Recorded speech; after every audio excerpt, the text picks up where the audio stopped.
Okay. Is this I think they're just punishing the silencer, right? In the laning stage. On Team Spirit, I think they've been playing Miposhka on the Tusk more so than Mira, if I'm not mistaken. Is there a world that this is a 4 Treant, or do you think you just have to put the Tusk 4 here with Beastmaster? And how good is that lane against what you're supposedly facing here, especially considering it's a blind carry so far? I mean, I wouldn't mind the Treant 4. I think, like, honestly, committing really hard into the Beastmaster's lane, making sure he secures it and he can take over the game is a good idea. But I think most likely, ooh, Gyrocopter. That's an old Weaver Really, counter. really good versus Beastmaster, too. Yeah. His summons just died, the Hawk is free, golden EXP. Double melee versus double range. That's scary. Don't you guys just love when you go into the finals and there's like multiple heroes that you haven't seen for a week that come out in the very first game? Amazing stuff. So yeah, Beast and Gyro. Dare I say it's their first appearances on the main stage? I think so. Probably haven't seen Gyro on the main stage since TI5. He's back. Awesome. What do you guys make of this overall? Like, do you feel like there's any sort of advantage that you can infer from specific lanes, or what you've seen from the team so far in the tournament that makes you lean one way or the other? I think this game's going to be completely decided in Spirit safe lane. Like, I think they picked this Weaver and Treant just to be strong, and Lone Druid is honestly sort of the same. Like, this hero really wants to win this lane. Depending on which way that lane goes, I think he'll determine the tempo for the post lane phase. I also feel the same about Gaimin Gladiators safe lane as well. If it doesn't go well and Gyro doesn't have a good laning stage and Collapse can manage to get kills with Mira, that could change Spirit's momentum a lot with this Beast. Yeah, very, very depending on lanes right now. How the lanes go will decide a lot in this game. So how's the mid lane matchup going to go, Dendi? To me, it's maybe a little bit favorable for Pango, but it's still a pretty good game for Puck. But it's pretty risky in my eyes to pick Puck so early. Like, usually you want to see more heroes. There's still 2 silences, so you want to buy a defensive item, which slows down other like aggressive items that you might go for. So yeah, a bit scary for Puck. Yeah, honestly, I'm really worried for Larl this game. I feel like the ganks from tOfu can come in. Lone Druid's a hero, he can just pull away with his bear. You can sort of leave him alone. And hopefully, like, that's why I feel like if they don't win the Yatoro Miposhka lane, it's going to like bleed really hard into mid. They can't keep the Morta there.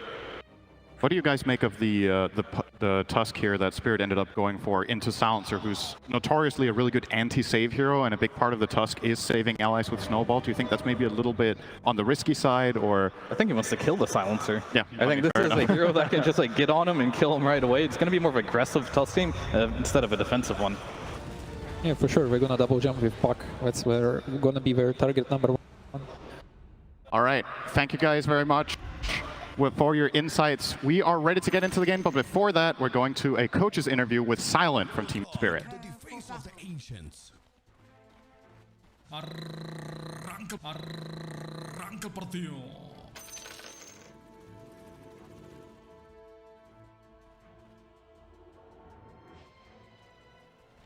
Тише, мальчик, тише, мальчик.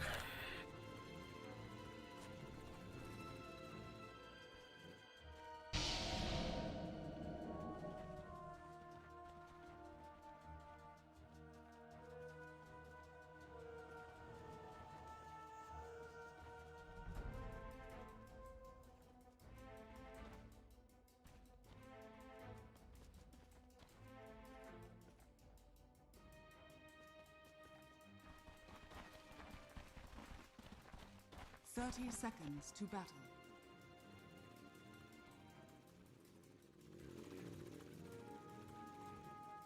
That's right, it's time to make our grand finals head underway. On one side, we have a team that is absolutely the best team of the year, but on the other side, the strongest team of the tournament. On one side, we have 3-time major winners, and on the other side, TI winners, but only one can claim the Aegis. I've seen a lot of TIs, Cap. We are going back 12 editions of this right now. We have seen lower bracket runs, we've seen upper bracket runs, we have seen First Bloods, we have seen Roshans, but one thing is absolutely clear to me right now at TI12, in the heart of Dota in Seattle, these two teams are undoubtedly the best 2 teams in the world right now, and both of them are absolutely terrifying. And that's exactly why Gaimin Gladiators stacked the bounty runes, but they failed to be able to claim the first blood. They wanted to be able to get that early momentum over a team that is so scary. I mean, Team Spirit have demolished every team that has stood in their way. Gaimin Gladiators, though, have had to make the long run through the lower bracket, and there's something special about that lower bracket momentum. You cannot underestimate how much this team has gone through, especially going to their 4th Valve event grand final of the year. No team has made a complete sweep, and usually the team that is favored in that sense can't even make that type of run, so this team cannot be underestimated. At the same time, all of us here watching, when you see Yatoro come out of that player walkway with a shaved head, the amount of fear that instills into you, the amount this man is willing to sacrifice to claim a second Aegis and join that limited pantheon of 2-time TI winners, you can't not help but be a little afraid of what he's willing to do here. In a best of 5, both these teams are capable of anything. The greatest question, however, if you've watched this lower bracket run from Gaimin, is can Team Spirit put a stop to the speed and the tempo in which they are playing these games? Because right now, nobody across all of those series has been able to do it. A lot of these games have not gone past the 25-minute mark. So you need to slow it down, you need to play your game, or at least take it back to them. And if there is one team in the world that can accomplish that, it is Team Spirit, who have shown that they are no slouches when it comes to the first 10 minutes, particularly the laning phase. Yes, this laning phase is going to be the ultimate test for this best of 5. It's going to be a long journey to get through this finals. And who walks away winning this laning phase could just end up winning the entire thing, as Miposhka will end up going down. tOfu finally claims first blood for Gaimin Gladiators. And this is a familiar story. Acceleration for Ace on the off-lane lone Drew. This is a hero that has demolished the lower bracket along with all the buildings in those series. A scary hero to give a lead off to here, especially when once more Gaimin have a lot of tempo that can just go with Ace, go through these objectives, play with that Bear's timings. But I like what Spirit have brought out here in Game 1, right? These are a lot of heroes that are not afraid to skirmish early and take it straight back to you. The death against tOfu will end up helping to get the kill onto tOfu, but will end up falling into the end. And Ace is gladly going to be able to dive a bit more onto Miposhka. They are definitely winning this lane. They're walking away with it a bit. And that's going to be fast over corrosion for the Bear. That's going to give him a lot of chase down potential in this lane. He's still going to find it. Miposhka, oh! He has that extra little bit of heal. They will end up dying the Bear. That's going to be 300 gold over to Yatoro, but Ace can keep up that pressure with a fresh resummon. Big turnaround for Yatoro, honestly. This lane was looking a little grim if you get Ace to that fast over corrosion, which has just taken over a lot of these lanes. All of a sudden, you get a Bear kill back. A lot of golden XP for Yatoro. He can start to regain momentum in this lane. This is a very strong lane for Team Spirit. Tree Weaver. There's not much that beats this, so this just shows how strong this offlane is for Gaimin as well. They're combating the bug. Such a massive win if they could actually bring down Ace, but Yatoro's going to have to try and go for tOfu instead, who gave up his own life to be able to kill the bug on Ace to protect his core. He does die, but if Yatoro gets caught by an entangle here, it's going to be a heavy punish, but not afraid, turns around, battles back against that Bear, knowing Ace still has some time before he has another resummon available. Still a lot of gold going to Yatoro here as he takes a net worth lead. Good sign for Team Spirit is, I mean, Weaver has to be one of the fastest carries in this meta. I think CK is the other one that I had point to. Of course, Bristleback, he's a pseudo carry getting banned out. This is a hero that Team Spirit first picked for a reason. If they get him to a good position, he can go and defend all these towers. You can take every single fight with this carry hero, try and match dyrachyo's pace, where I almost feel like it doesn't matter what hero dyrachyo is playing. This guy is going to run at you. He's going to join all the skirmishes with Quinn. You have to be ready for the 5-man collapse at a certain point. Either get some trades, be ready to defend them at the towers. This Beastmaster can trade on the map. That's another objective that Team Spirit can look for as this game progresses. I feel like out of all the players on Gaimin Gladiators, it's definitely dyrachyo. That's a resummon. Yeah, it is.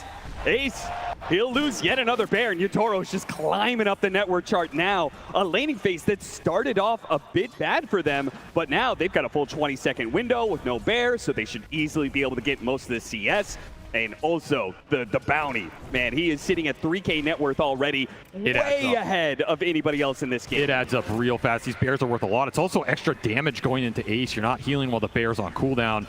There's a lot going wrong in this offlane for Gaimin right now for the hero that's supposed to give them that lead, at least comparatively to those other games, right? This is still a very even game, but if you watched any of these series yesterday, particularly the Azure one, I guess if you're not down 5K at the 5-minute mark, you're doing pretty well. Yeah, seriously, you cannot let Gaimin Gladiators run away with the laning phase. And that, when we were talking about it backstage, and so many other people that we talked to backstage, everybody was saying, Team Spirit is not going to get run over in the laning phase. They won't let that happen. You can make these kind of rotations, pick up on the snowball. They have 3 heroes to all bang onto this gyrocopter, but it's not quite good enough. tOfu protecting them nicely. They'll get some damage in return, but Team Spirit are going to remain relatively healthy.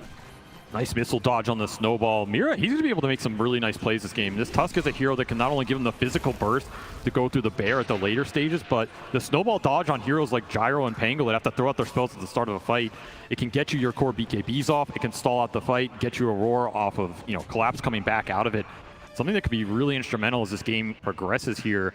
And once more, Spirit making the first moves here. Miposhka has been really active in this laning phase, trying to skew it as much as possible to Team Spirit's advantage. Give them that breathing room. And of course, this is a Treant Protector lineup. We're talking about these objectives, something Gaming's focused on. If you can keep your towers up, living armor. The double slows are going to help here, and Quinn's going to come back into this play. Sees an opportunity, but so is Larl. The two supports are already dead, though, and there's no way for this puck to change the matchup now. +2 int on the board for Seleri. Glaive's already getting some extra work done. We'll leave solo lanes on these sides, so Yatoro going to try and make the most of it. He gets rooted. Ooh. Oh, you know he wanted another bear kill on this lane, man. He has been taking it to ace. Level advantage already going Yatoro's way. It'll look like it'll just be the Dragon Lance. So defensive-oriented build here from Yatoro. Get the high HP up. Don't get bursted in this game. Man, he is just chunking ace down. This is a roam opportunity up here, right? Like, this is a great hero for Team Spirit to roam on if you can keep chipping Ace's HP pool, because every time you kill this bear, he has to resummon. He's susceptible again, and you don't really take the ult too early. Larl, he's going to try and bait it out here by using the illusion rune. The first power rune was an illusion rune. Not necessarily one that you feel the best about, but he's going to try and bait it out by showing his illusion mid and seeing if they can catch something in this top lane. tOfu, he's going to be marked there. Couldn't get there in time to snag away the wisdom rune, but they can get this one kill. Ace is around. Larl, he'll back away. So will Ace. He's ready for the push that's coming in. In fact, he knows he's kind of surrounded by heroes, so he wants to play defensively. But Larl already back to the mid lane, doesn't want to miss out on too much of his CS. Nice heads up smoke by Spirit. They are a team that will happily smoke to any of these wisdom runes. And if you study them, you know it's coming. The 7, the 14, the 21 especially is one of their big power moves. They really want this XP advantage. And again, rotating to Ace's lane, I think, is a recipe for success. The other move you're going to make is to collapse when that helm is up to try and push this tower or kick dyrachyo out of the lane. But I feel like every time you make one of these aggressive moves on Gaimin in the early game, you're pretty happy with it, right? Because it means they're not going to ace, they're not pushing your tower, and then things like this can start to happen where another kill for Yatoro is absolutely out of control. Oh, and their carry's going to be in trouble as well. Both cores in big trouble here on the side of Gaimin Gladiators, and no TP rotations coming in, so they're just going to run down dyrachyo. Do they dive the tower, though? It's a bit scary, and they've run out of resources. So dyrachyo lives, but only on the sliver of HP, and it's not doing him much good either, because he's going to have to make a run back to the fountain, very likely. You can see the side lane pressure here. This is another thing that's causing Gaimin some issues right now because they want to rotate towards mid, play around Quinn. So every time you bring supports off the side lanes, it's up to Spirit to recreate the pressure there and not let Quinn get away with these skirmishes with the power runes. However, Gaimin rotating supports mid will secure that power rune for Quinn. Now it's a question of what he can do with it here. Can you rotate into Yatoro's lane? Is this Weaver killable in the very early game? Calling plus some roots, it's doable. They're just going to bring everybody up here. Try and go on ace again. This is when the lone druid is susceptible. Perfect opportunity with the bear now being put on cooldown. They have done serious damage to Ace, killing him so many times, and even maybe catching tOfu here. Seleri's going to try and slow him down, but that's two supports without a real stun. They're just going to back away, though. Bottom lane, that was the rotation coming out from Quinn. Mira left a bit alone here as the Beastmaster went for the Lotus instead. Good separation there with Shard, and Quinn doesn't feel like diving too deep. And this is the helm coming out, finished for collapse. So now you have a second pressure point on the map if you're Team Spirit. You've gone through this early game in a pretty decent spot. Yatoro well ahead of the pack. So if he wants to rotate, play with collapse, start pushing some of these towers, you can start to take Gaming's game plan against them here, as they are still struggling to keep Ace in that offlane. This bear has just been exploited in the early game. So much extra golden XP. Try and make the rotation. Gets back to the safety of the trees. Gaimin Gladiators are here in force, but fortunately the Pango versus the Beastmaster doesn't necessarily leave you the most options. Can't really put to use that Rolling Thunder super well. He's going to try for it anyway, perhaps. Going to force out the Primal Roar. Collapse now going to try and back away with that extra bit of movement speed. Does get hit by the Gyrocopter ultimate. That's going to slow him down enough. Good snowball pickup from Mira. That buys him a couple of seconds, but Quinn is going to follow that ball. He is perfectly matched up to be able to hit him both. The swashbuckle isn't enough, though. And dyrachyo and Quinn are now in trouble. Caught by the coil. Larl going to lock him down, and there's not much these supports can do to stop it. In fact, they're just going to feed right alongside the other two of Gaimin Gladiators as Team Spirit in a 5-man move sweep over Gaimin Gladiators, run them down underneath their towers, and even through the portal, tOfu will be denied avoid that exit. Instead, he'll head back to the fountain after a triple kill for Yatoro. And Yatoro straight back to the top lane, doesn't miss a beat. The downside of all that off lane going wrong for Gaimin is Ace didn't even have a bear during all that, so you cannot bring the numbers to that fight. Just an overextension on Collapse that Yatoro is happy to join and get the big swarm turnaround kill. Of course, Larl with a beautiful coil, just lock him in place. Let the Weaver do the damage here. This is very deep. Yeah, this is almost, it feels like a forced move. play. Yeah, forced play, if anything, right? And you know the snowball save is going to come out here. This is what I'm saying. You disjoint the missile, you disjoint some of the gyro damage. That turnaround is deadly. Treant's going to give you the sustain to just push through a lot of this poke damage. You're also missing the support ults. Orta and Silencer are not too strong when they don't. Got the first silence on him. If they can keep him in place, the dead shot moves him back in, and they have to use the global, but it will get the job done. A huge kill streak going the way of Ace. His net worth just shot right back up as he got 587 gold for just himself off that kill. I mean, we're 11 minutes in the game, and Yatoro already had a 6x streak. So Ace absolutely happy to pick that up. That's the power of the global versus the Weaver before he has any sort of dispel item, which looks like it's going to become very late in this game as Yatoro has opted for a Deso buildup. Another reason that kill was pretty valuable, right? You slow down the Deso, limit the charges you can get in these early exchanges. The slower it is, the worse it's going to be because his pace is very strong right now. Of course, dyrachyo, we have not seen gyro too much this tournament, but the big upside for this hero is the stacking, right? It's not something we've seen Gaimin go back to a lot as the game's been very fast, but this triangle is getting stacked and is waiting for gyro to come and collect. Other Ancients are also doubled up right now. This is a lot of golden XP sitting in the bank for Gaimin if they can move dyrachyo over there, start to clear through with the max flat cannon. Something that Team Spirit might think about contesting depending on how fast they can push these towers down. Yeah, absolutely. I think that in this game, it's funny, but I feel like the game plan is kind of swamped where Team Spirit want to be able to run over Gaimin Gladiators, take these outer towers so they can disrupt that ancient farming, and they're going to go straight to it. No hesitancy whatsoever. Immediate coil put onto Quinn, but they don't really have the strength to be able to bring him down just yet. Protected by all of Gaimin Gladiators, who, again, they saw Team Spirit in the bottom lane show up as 5. They will do the same here in the mid lane. Quinn looks to find his mark, looks to see if he can drive right on through and straight to Miposhka. He'll find him here in the corner, clear out most of the trees, but Larl is actually going to bounce back in here. They're going to retake the fight. Miposhka's going to stand and fight as best he can, but they picked off Ace immediately. Larl trying to make his way out, and oh, the silence. Maybe he gets clipped again. He's dead. Couldn't jump to his orb in time.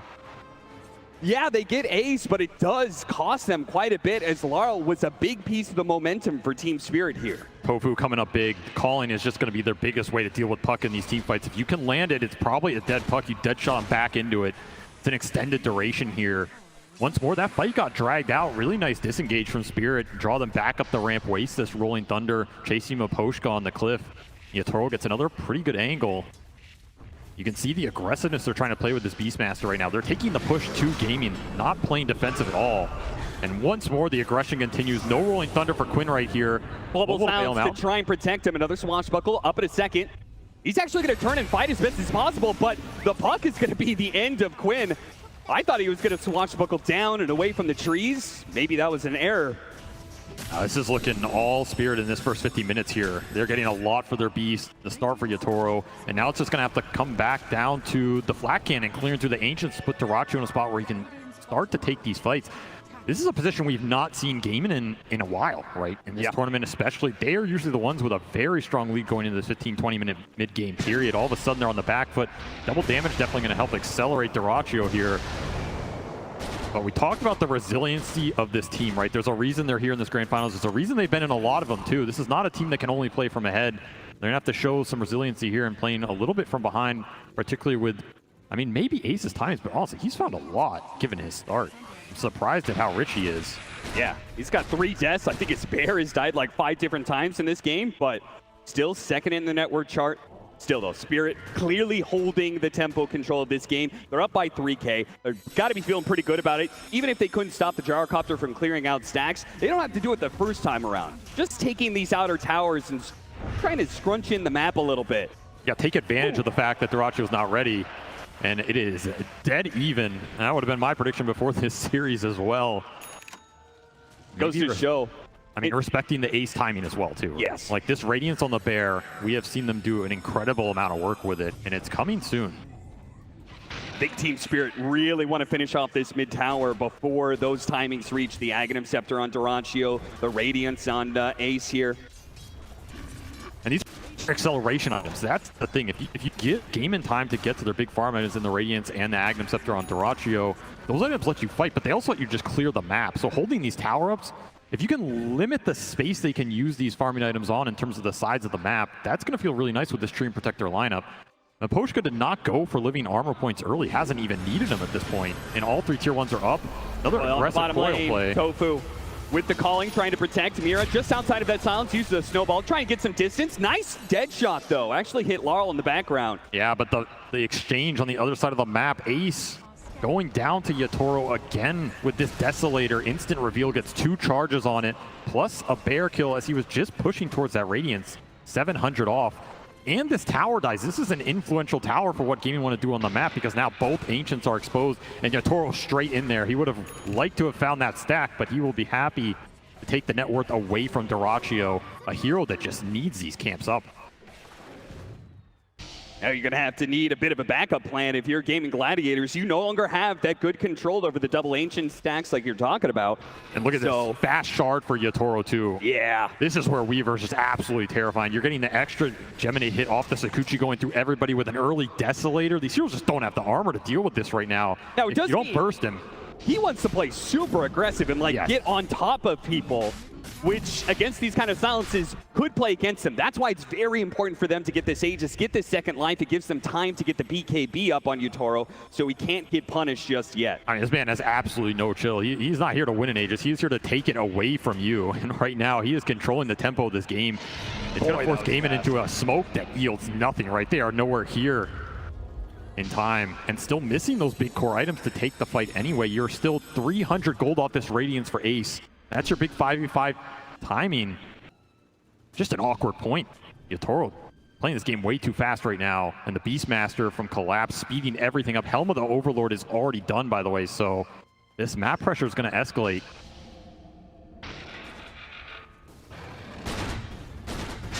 Gaimin Gladiators really not able to do much besides just kind of make sure dyrachyo doesn't get smoke ganked.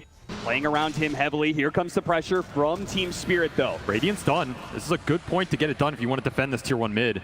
A really fast time lapse there. You could realize Yatoro, I think, felt like he was overextended there. If he gets caught once by the silences, there are chances he just dies behind the tower, and then that Aegis may be useless. He may just die twice in a row.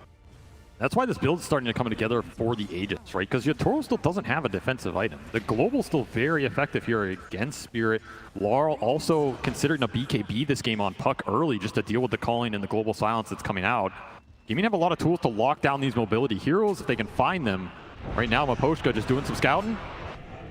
Few minutes spot Miposhka, but there's nowhere for him to really run. He knows it too. He's definitely been caught, but he got some good information that'll lead to the pickoff on Ace. He saw all those heroes and he said, guys, this lone druid is alone in the top lane again. Kill him. The single target physical burst is way too fast for this true form to even be considered in terms of casting it. And they just had Ace's number. Radiance reveal down the drain as his timings are going to get prolonged yet again. And I mean, Collapse, he's just farming it up. Not too worried about playing on game inside of the map right now. Just wants to hit his own BKB. It looks like Team Spirit, they're just going to work towards a triple BKB timing eventually. Look towards that second Roshan with it, get the spell and debuff immunity up for the silences that are causing them problems in the fight. Then you're not too worried about anything as Quinn is getting shredded by the death. Yeah, even if you get out the Rolling Thunder, the physical damage from Yatoro is too much for him to handle. tOfu was kind of desperate, wanted to be able to get that kill on Mira, maybe trying to take away the Aegis, but frankly, he doesn't do nearly enough damage right now to deal with this carry, even on low HP like this. Missed the dead shot on Mira. Managed to sidestep that one, and they'll dive tOfu pretty easily. Yatoro does manage to get off the timeline server so barely. Meanwhile, Seleri's picked off in mid. Team Spirit, they are absolutely outplaying Gaimin Gladiators right now on the map. They just know all of these heroes are getting picked apart. There just seems to be no response whatsoever from these Gladiators. I mean, there's nowhere to run, right? You need to combine the damage here on Gaimin to get anything done right now, and instead it's just Team Spirit going on you on multiple lanes so you can't group up. Aegis still up for 2 minutes here. 8 Deso charges already done for Yatoro as he is just slowly claiming your soul. This is going to escalate fast. This is a scaling lineup too with all the auras they can bring to the table. The Swarm's going to go through. You have Tusk physical damage to pour in on top of it all, and a Chrysalis for Yatoro. I mean, how many aggressive items does he need in this game? I love the fact that he's like, yeah, I don't need that BKB yet. Still have the Aegis for another minute and a half. And considering the pace of game right now, it does kind of feel like he's going to get that BKB once the Aegis expires, because this is going to be another team fight and perhaps another objective taken. 21-minute Wisdom Rune coming up. Tormentor, an object as well. Silence already going out. They're trying to lock down this Weaver, trying to stop him from killing anybody. It gets off the time lapse though. Forces a little bit of a resources out of Gaimin Gladiators. They're just throwing some damage around. Larl poking at that back line. You got to be careful of giving dyrachyo these good flak targets up front, as they're going to trade a bunch of the Bears' HP. They're still looking for Miposhka over here. They don't have the detection to catch him out. Something is going wrong with the detection on this tree, and for sure, he's just getting way too much information, way too deep right now. Team Spirit will play it safe, play it slow. Aegis out in 50 seconds, so you have to think about the timer here. Look at that burst damage. Quinn caught by the coil and instantly killed by Yatoro, and you could feel it. Yatoro seeing an opportunity. They're going to be able to cut down Seleri, and now he goes in for the kill. The Aegis does expire, but the rest of his team provides the disable. So as second life comes back up, he's going to shred through Ace. Looks over to tOfu next. Now, last left, perhaps dyrachyo trying to run him down. Dyrachyo doing his best he can, but up against 3 different cores, he can't actually fight back. He has to run away. Oh, missing out on the dead shot. Yatoro is unstoppable. He's just diving to the base like it's nothing. You just think about it again. 30 HP is the only thing that'll save you from this man right now. He's just running rampages through the fight. 12-2 at 22 minutes. He is just taking everything and more. He has the auras to back him up. This aggressive item build has paid off in spades. The aggressiveness of Yatoro I've seen in very few players at TI before. I mean, that play when he was morphling, he gets skewered into the base, and then he waveforms deeper into the base. That's the kind of aggression this guy's playing with right now. You gotta play to win. You play not to lose, it eventually will happen. Right now, Team Spirit just taking over the map. Really good deep wards on those fights. Will get dewarded from Gaimin, but that's the power of what Miposhka is providing them with this tree. All of these fights and pickoffs, they've been scouted. He's been on Gaimin's side of the map for a lot of it. Paid off with a large degree, this early tree and shard. Doing some work. And of course, the vision's really nice versus these silencer lineups, because if you're the one initiating on Gaimin, forcing out awkward globals, taking some damage on your backline, the fight gets very weird very fast, and suddenly Yatoro goes in, he kills somebody, time lapses out, there's a black dragon, pouring some fire on somebody else. Too many fires to put out quite literally here. And once more, Miposhka just scouting out the moves from Gaimin, gives them all the setup in the world. This is deadly, man. The cores from Spirit are converging on top lane. Look at Miposhka, man. He doesn't care if he gets caught. As long as he gets information for his team, he knows all 5 heroes of Gaimin Gladiators are up here, so Team Spirit are going to slowly approach. They're going to group up together and take this fight. Yatoro just time-lapse to the fountain and back to get his BKB. He will not have time-lapse for this fight. That is I don't need it. Overgrowth with the 3-man coil. It's looking beautiful, and Yatoro's right in there with his fresh BKB to lay the damage into these cores. Once again, Ace has no chance with the bear, and of course the Beastmaster's going to lock down that ball. You're not going anywhere, Quinn. They're going to catch more. tOfu's going to be the last one down. dyrachyo only survives because of his TP. Everything coming together. Triple BKB instantly revealed all together on the exact fight Miposhka sets up. It's just beautiful gameplay here from Team Spirit, and Gaimin still searching for answers, because the second these fights start, they're already over. They don't even know they're coming. Yep. Yatoro, he does not need an ultimate at all to take these engagements when they are completely one-sided. It'll be more objective pushing. This is just a beautiful 4-man overgrowth setup. You cannot ask for anything more. Swarm hits everybody, and then you get to save Roar for the Rolling Thunder after Ace goes down to just right-clicks. I mean, making it look easy out here. The item timings, the positioning, all of it is just so perfect for Team Spirit. That's the power of vision. This is a team that won a TI previously off of vision advantage, and they're showing why. The Beastmaster might have got nerfed in this regard, but Miposhka doing his best Hawk impersonation. If you want to be worried about the Chen of Gaimin Gladiators, I think it's the Tree Protector of Team Spirit that may become a problem in this series. Maybe there's just not enough sentries in the world for you to buy to catch this guy. I mean, he's dewarding them too. That's the problem. They are lacking sentries. They are lacking the detection. No one wants to buy a gem right now. I mean, you don't want to have to buy a gem for a Tree Protector, but we're getting to that point. And every time one of these fights goes wrong, you fall a little bit more behind with the I mean, core heroes that don't want to function in these team fights from behind, right? Particularly the gyrocopter. This is a hero you want to accelerate with the triangle, accelerate with the ancient camps, put him in a prime position like a Luna or something where he goes in that fight, he's the absolute raid boss.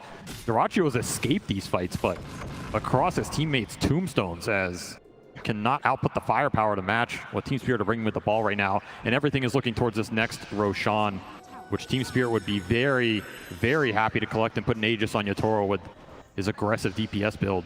Not to mention, I mean, Larl is picking up the speed, right? He's just going for the Maelstrom right-click puck. It's also a fearsome late-game beast, especially when you have that Beastmaster aura pumping in attack speed to everybody on this lineup. You have tag team to buff the physical. You're going to have multiple scaling right-click cores here for Team Spirit. You're going to need armor on Gaimin at some point.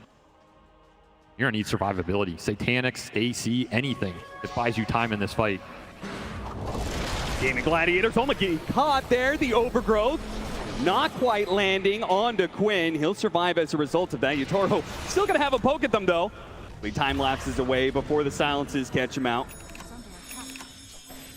So aggressive, man. He's going to start backing away with the rest of his team. As you said, 19,000 net worth lead. They're very comfortable. It's really just not slipping up at this point in time. That starts with being able to get the second Roshan of the game, and then comes the high ground push, which Gaimin Gladiators, I don't know, what do you feel better about, a Roshan contest or a high ground play? Maybe game 2. High ground play for sure, right? You let him go into you, abuse the fact that the calling's a really strong defensive spell. You catch the tree in first, that's a nice pickoff. That is actually really nice with the gem on the ground. Yeah, okay, so you needed a gem in this game, Miposhka will give it to you. That's a big pickup, limit the vision, limit Miposhka's aggressive positioning. That was very deep, right? Especially for Team Spirit looking towards this next Roshan. They have the Beastmaster creep in the pit scouting it out. A rich man's Hawk, for lack of anything better. Just waiting on their vision. Yeah, the sad part for Gaimin Gladiators is they can't actually do anything off of that play besides getting a little bit more farm than normal. They'll be able to push out some of the side lanes. I assume they know that Team Spirit's going to be doing Roshan sometime soon. Of course, they're doing it right now, and it happens so quickly. It gives you such a small window if you're Gaimin Gladiators to actually be able to contest. So you're right. They're going to play for the high ground. They're going to try and see if they can make Team Spirit slip on that staircase. Just a question of what are they going to get up for that high ground defense, right? It's the Daedalus on Dyrachyo. That's going to be the big DPS item here. Ace is just, I mean, he's just going Wraith Bands. He didn't even get to anything else in this time period. It's just going to be armor up, try and survive the initial burst. Now, these Wraith Bands are pretty nice versus Team Spirit's minus armor, right? So they are very good value. I don't blame him for doing this, but in that other Lone Drew game we saw, I mean, he had a full harpoon before he went back for these Wraith Bands, so yeah, it tells you how far behind he is off that, first 15 minutes. Team Spirit shutting him down right now. The question is, how do you want to go high ground? Because there is a calling to fight into. There is a Rolling Thunder that can abuse you on the choke points. There's the Radiance Burn with Mischance and a resummon, assuming it's hard to jump Ace initially. And of course, Global can bail out any sort of initiation from the Tusk or the Beast. See how strong Yatoro really feels he is if he thinks he can just walk up and start hitting this tier 3. Wouldn't surprise me. Maybe that's why he's gone Scotty here. Level 20 done for the Weaver with Scotty completed a double damage rune and a quiver. Oh, yeah. I mean, if you get hit once by this Weaver, I think you're gone on the supports. And that's a huge problem for Dyrachyo as well, because he doesn't have that Satanic build-up yet. So he doesn't have the sustain to be able to stand toe-to-toe against the Weaver for too long, Ace. I don't know if you know what's coming for you right now, but you're not going to like it. It's going to be a shot to the back of the head. He's gone! Blown away by Yatoro, and they catch Quinn in the mid lane. They don't need Yatoro to make this kind of play. Larl activates his BKB to catch the opposing mid laner, and with 2 dead, a double damage activated. Team Spirit all but just waiting for the creep wave to catch up with them. Well, that's one way to break the high ground. Just one-shot an enemy off-lane carry hero and force it with a double damage here. Yatoro has AC aura behind him now as well, so that Deso plus the Swarm plus the AC is just going to amp this physical through the roof right now, which makes this high ground siege a lot more tempting. Mira goes for the jump. BKB immediately activated by Dyrachyo, but there's that physical damage. Dyrachyo, he can't actually stand up against Yatoro and has to back away to the diving. Yatoro, yeah, he's just going to go for it. See if he gets the crit. He got it! Oh, no way! The final bit of damage required. Yatoro can claim it. Yatoro, boss. This man knows no fear, no limits right now. He's just taking your base at 30 minutes, a position Gaimin is used to putting their opponents in. The noose has been pulled taut here as Team Spirit have just given them nothing of the map, it feels like, for 15-20 minutes. Ace can't even escape the tier 3s right now. You're just going to have to take a high ground defense without your carry. Or watch another lane disappear. Yeah, I don't see how they stop this without dyrachyo. I mean, I think Mira can also jump if he really wants to just force the issue. Yeah. This Tuskar is hella tanky right now. Gossamer Cave Drum, happy to start the engagement, particularly if you can find a good core target. He got feared on the jump. That was incredibly impressive, actually, but it will not yield them the fight. It'll be a second lane. 2 lanes of barracks up for Team Spirit. And they still have a minute and a half left on that second life for the Weaver. That final push, I mean, if you're Team Spirit, you're here playing a full best of 5 against Gaimin Gladiators, why not make the first game quick? Just for your own sake. Yeah, give them a taste of their own medicine. Uh-huh. Show that the zoo is indeed not dead. That's the scary part of this game for me. You have Collapse on a hero that, I mean, they have been incredibly proficient with it, right? This was a first phase ban at Riyadh for a reason. Yep. It is a Collapse signature hero, but it's not one of those big jump stunners that everybody is afraid of. They're afraid of the Collapse Magnus, the Collapse stunners. This is a hero that just took over the map. He farmed, he played his game with Yatoro, and it was the raw aggression and objective taking that put Gaimin on the back foot. It's a scary thought if Team Spirit are taking doing it again, isn't he? Yeah. Own strat against you, and yeah, time lapse to the base for some Daedalus action. Your own X marks the spot. That is so much burst damage. Yeah, when he's got the enchanted quiver on top of that. This is an insane, like, single hit, right? It doesn't take much. Sakuchi's in, hits you instantly, can start to run away. You're just getting chunked. This is the strength of Weaver right now. 15-2 for Yatoro. Mira looking for his opening. Gaimin Gladiators, it seems pretty clear. They can't take an honest fight against Team Spirit anymore. They're going to have to play around the fountain here. As they jump forward, the Dream Coil is slowly taking them out. tOfu does manage to live for now. Gets back to the fountain with Team Spirit.